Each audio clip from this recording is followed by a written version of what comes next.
My favorite movie of the year, Wall-E, recently came out on Blu-ray and DVD, and I got it last week, and I've watched it probably 3 or 4 times since then. So I just wanted to post a video talking about why I love it so much, why it's my favorite movie of the year, one of my favorite all-time films, probably my favorite animated film ever. I find the themes in it. There's a lot of themes in it. There are so many things I could say about it, but I've only got 10 minutes, so I'm just going to talk the highlights basically. But I'm a big fan of Pixar. I'm a much even bigger fan of Pixar after this absolute masterpiece. So I'm going to talk about some of the themes in it. A lot of people try to say that it has some kind of environmental message going on. The director has repeatedly denied that. I never saw that. I think that's ridiculous. There's so much more, something far more interesting going on. Don't dumb it down by saying it's about some stupid environmental message. There's something really, there's a lot of deep and compelling themes going on in this movie. Basically, the movie is about finding meaning in life and discovering that there's so many characters in the movie that kind of go, oh my gosh, I had no idea what I was missing, realizing that they weren't really living all this time.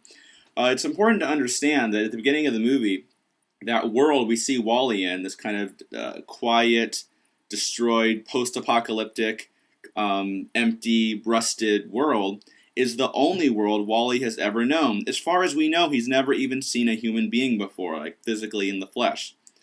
And so that's you can see when he can sense that there's something he's missing. Like he goes around compacting trash. Being a machine, doesn't really realize that there's something sad about that. That he doesn't really realize that he can stop. He doesn't have to keep doing what he was programmed for. So he just kind of keeps compacting trash for 700 years. That's the only world he's ever known. He just compacts trash every other day. Like the director described him as the ultimate example of futility. Andrew Stanton's the director. The ultimate example of futility. Doing the same thing for every single day, and it's got him wondering, what does it all mean? The exact same thing every single day. And the story is kind of about him finally figuring out what life's all about. But you see he collects all these objects, and he senses there's something more that he brings back to his little sort of hideaway area in that truck. The egg beater and the light bulb and all these random things that he keeps. And he just looks at it like he doesn't really know what it all means. He can't really put it all together because he wasn't...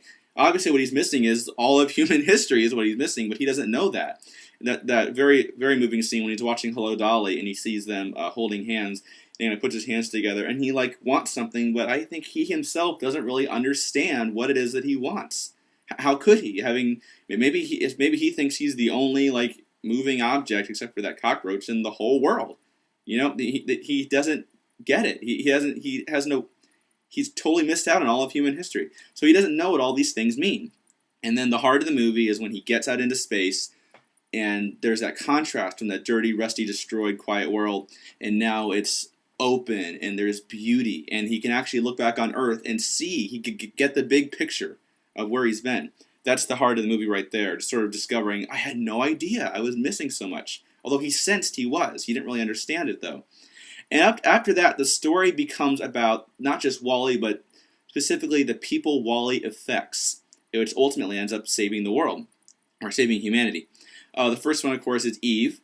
Eve comes, and she's not a very happy character at the beginning. You can tell by when she's kind of just the way she does her job, but she is a robot. She does what she's programmed to do. And she kind of has that typical robot, she just does what she's programmed to do, and then Wall-E breaks her out of it. By the end of the movie, there's a great scene where she helps Wall-E after Wall-E's weakened in the big trash disposal area, and Wall-E gives her the plant and says, directive, basically meaning, go take your, go do your job, go save humanity, this is what you have to do. And Eve pauses for a second, and then she points at Wall-E and says, directive. In other words, you're my priority now. I'm going to put you above, what I've been programmed to do. And Wall-E, having lived for 700 years, has basically developed a glitch, a personality. And then when he finds humanity is completely locked into this lifeless, stuck in their hover chairs for their whole life existence. They're not really living. And there's a great line that the captain says. That's another really important part of the movie. He says, Otto tells him, oh, if you stay in space, humanity will survive, which is true. But the captain says, I don't want to survive. I want to live. There's the captain. Earth, our computer, define dancing, defining all these things. He's discovering, oh my gosh, I had no idea, but this is the only life I ever known. I had no idea I was missing out on so much. Discovering there's so much more to life than I realized. And You see this again in the humans, John and Mary, those two humans that Wally, he breaks their computer screens. And I like when Mary goes, I didn't know we had a pool. Like all of a sudden, like she never actually took a look around. She's been locked into this lifeless existence, and now she's finally really starting to live. And John and Mary finally look at each other and like, oh, hi, and they kind of fall in love at the end, and finding some kind of meaning out of life other than just sort of locked into that same routine. The theme of breaking the routine is the theme that I'm going to talk about in a second. There's the reject robots, those broken robots. Obviously, the very definition is that they've broken away from what they're programmed to do. Another really thematically a really important moment is when Mo is going along that glided path. This is just after we meet Mo. And he's on that glided path, and then he sees Wally go away, no, photo contaminant, and he sees he wants to clean it up, but that means he has to get off the path that he's probably stayed on his entire existence. So he kind of looks around, he kind of closes his eyes, kind of goes, steps off the path, and there's this great moment where he's like, am I okay? He's sort of daring to go against the routine, stepping off that path. And thematically, that's a really important part, breaking out of that routine. And humanity breaking out of their routine, of course, just talked about. And basically, the villain of this movie is Otto, that steering wheel. He's autopilot, sort of just follow the rules, stay the course, stick to that same exact routine every single day, and not really living. And when does humanity finally win? When do the good guys finally prevail? It's when the captain pushes the manual button and turns autopilot off.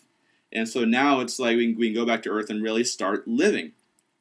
And so thematically, I find Wall-E incredibly powerful. It has some great character arcs. I love seeing Eve's character arc. I love watching Wall-E discover all these things about life that he didn't know after 700 years. And it's kind of a sad thing, too, but that he finally figures it out. Some people might be confused by the ending of why after Wall-E gets his memory erased, all of a sudden it comes back. I mean, it makes sense. His memory would be erased, but why does it come back? And basically, it maybe technically it doesn't make sense, but thematically it makes a whole lot of sense. The fact that now Wall-E is back to his original state of just, following that routine, and he's not really living anymore. He's just a regular robot now. And then through the power of love, sorry, it might sound cheesy, but, basically this is the equivalent of a robot kiss when that thing sparks, and that pulls him out of it again. It's kind of reversed. In the beginning, Wall-E pulled Eve out of that routine. Now you see Eve pulling Wall-E out of that routine. And that's when, after that sort of thing they do mutually for each other, finally they fall in love at the end. And they both found so much more meaning in life. After existing for so long, they finally figured out what life's all about. And so environmental message, don't dumb it down by saying it has some stupid environmental message. There's something so much more interesting going on. This is something that C.S. Lewis talked about, actually. The idea of a kid playing at the pool, and the father keeps telling him, no, come play at the beach, like you'll love it. There's so much more room, and there's so much more water, and there's waves, it'll be fun. And the kid, just having never seen the beach, he can't imagine how it could be any better than this little world, this little pool that he knows. So I thought that was a really great example. Aside from being thematically very powerful, Wall-E, I also think it's one of the most ambitious children's films ever made. I think it's pretty risky to make a children's film where there's very minimal dialogue. I find this film is too slow for most kids that go see it. A lot of the kids I talked to didn't really like it because it just couldn't hold their attention, I guess, too short of an attention span. And I like how it takes animation back to the old days. Like, think Tom and Jerry cartoons, where it's minimal dialogue, it's all about motion and poses. I always love it in art, film in particular, when we can say, that's what art is all about to me, saying things without actually saying them. And Wall-E does what animation does best, which is communicate emotion through poses, motion, sound effects. They might as well nominate this movie just 5 times for sound design and not nominate anything else. Ben Burtt, a guy that did Star Wars and this, genius.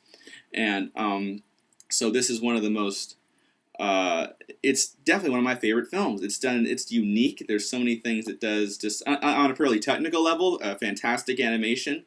And it does things that children's films wouldn't dare to do. I would not call this a children's film. Children are going to be too young to really get what this movie is about. It's all going to be over their head, I think. And so that's why Wall-E is my favorite movie of the year. One of my favorite films of all time. Probably my favorite animated film. Certainly my favorite Pixar film. And Pixar has obviously made some really awesome movies. So if you haven't seen Wall-E, please rent it. Don't look at this as just a kid's film. That's one of the things that's so great about it. Is the same thing I like about Narnia, actually, wrapping up these really complicated, deep spiritual themes in what looks like on the surface a very simple story. And so I highly recommend Wall-E. I think it's the best movie of the year.